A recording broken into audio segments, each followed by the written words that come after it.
Diving into the tropics, we still have our two tropical storms at this point. Omar, not going to affect land as the center is really displaced actually from the convection, something we've seen actually with several storms this year. And then Nana in the Caribbean Sea is heading out to the west, and it does look like Nana will probably strengthen a bit, although there is some northerly shear hindering its development from really increasing. But it does have some time over these warm western Caribbean Sea waters here, and it might climb to Category 1 status just before landfall along the coast of Belize by late tonight and early tomorrow. If you're wondering, by the way, how warm these surface sea temperatures are, they are in the 80s, and that's plenty warm enough to support in the Gulf of Mexico and the Caribbean Sea, of course, tropical activity or tropical systems to develop. Our 5-day projected path for Omar, again, which is just barely a tropical storm and has an exposed center.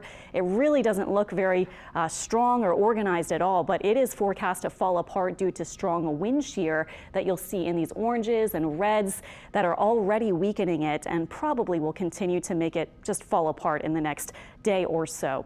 As for farther out in the Atlantic, there is a wave just now coming off the coast of Africa. This one has a decent 60% chance from the National Hurricane Center to develop into a depression or tropical storm.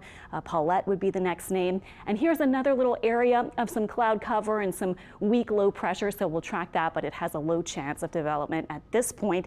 Those are really far out, so we have a long time to talk. Our hurricane season has brought 15 named storms, and when we look at the ACE, the accumulated cyclone energy, which takes into account the intensity of the storms and the duration, we're only a little bit above average. This is our point right now, and here's the average, about 30% above average. In 2005, we were about 2 or 3 times as high for the actual energy, although we have had so many named storms so far this season. An average season has 12. For the entire season, we've already had 15.